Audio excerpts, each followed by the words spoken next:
Greetings from Kenwell. Today is Monday, March 31st, 2025. Today I'm going to tell you about green grass. And I'm going to show you how this one little statement that is made in 3 of the Gospels tell us that the New Testament was written by eyewitnesses. You know, like say, I hope I have piqued your interest. Before I tell you about green grass, I want to tell you a story about how important it is to keep good records.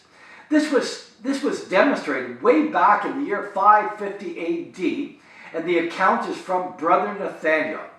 He, because of his meticulous deciphering of manuscripts, changed the course of his monastery forever.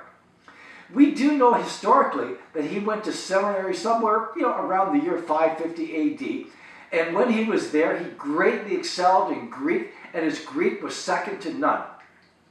When he graduated, he went to the Montserrat Monastery in Spain, where there were about 20 other monks. When he arrived, the abbot quickly saw his ability and said to him, Nathaniel, we haven't updated our founding manuscripts for a long time. Would you look at them and see, how they are? Well, a few hours later, Nathaniel came knocking at the abbot's door and said that these documents that he gave him are copies. And he asked if he could please look at the originals, since there is a possibility of a major mistake. So the abbot takes Nathaniel to the basement, and after blowing off the dust of the original documents, he gives them to Nathaniel. About 2 hours later, almost all 20 of the monks came pounding at the abbot's door saying, Brother Nathaniel is going nuts. When you go downstairs, you can hear him yelling and screaming, saying, I can't believe it. So they all went downstairs to find out what was going on. They see Brother Nathaniel with his hands on his head, repeating, I can't believe it, I can't believe it. They forgot the letter R. How could they have forgotten the letter R? It should be celebrate. As you can see, having accurate historical documents can greatly affect how one lives their life. I hope you enjoyed that story.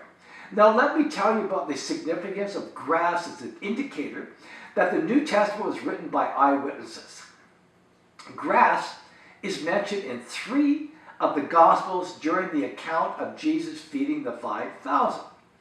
I have read this account many times, and in all honesty, I never paid attention about grass being mentioned. But it is this seemingly insignificant little mention of grass that does indeed tell us that the New Testament was written by eyewitnesses.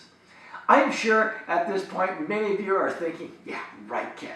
How on earth can grass be significant in letting us know that the New Testament was written by eyewitnesses? But I'm going to tell you, our New Testament is absolutely amazing. I am sure that most of you will agree with what I'm going to say next. And that is, no matter how many times we read through the New Testament, we continually learn new things that stand out to us.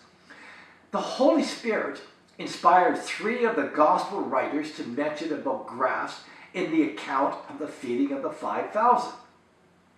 The first account is found in Matthew 14:19. Then he ordered the crowd to sit down on the grass, and taking the 5 loaves and the 2 fish, he looked up to heaven and said a blessing. The second account is found in Mark 6:39. Then Jesus told the disciples to have the people sit down in groups on the green grass. The third account is found in John 6, verse 10. Jesus said, have the people sit down. Now there is much grass in the place. Here is why these 3 accounts are so very important to the narrative. Earlier on, in John 6, verse 4, Jesus says, now the Passover, the feast of the Jews, was at hand. We know that the Passover was in April.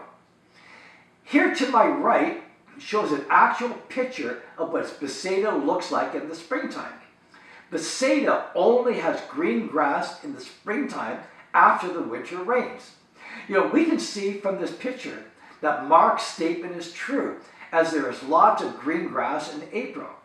These verses are telling us that these Gospels were written by eyewitnesses, since such small, seemingly uneventful events are mentioned. It is these little details that mesh together perfectly, telling us that the writers were definitely eyewitnesses to one of the many spectacular miracles that Jesus performed. In closing, I want you to remember that Jesus can give you an abundant life if you open your life to him. Each morning I wake up, I put my arms in the air, and I thank God for his many wonderful blessings that he has bestowed on me. Next week, I'm going to tell you another amazing fact about the feeding of the 5,000. And I don't think most people know about this. And as I love to say, may the good Lord be with you until we meet again.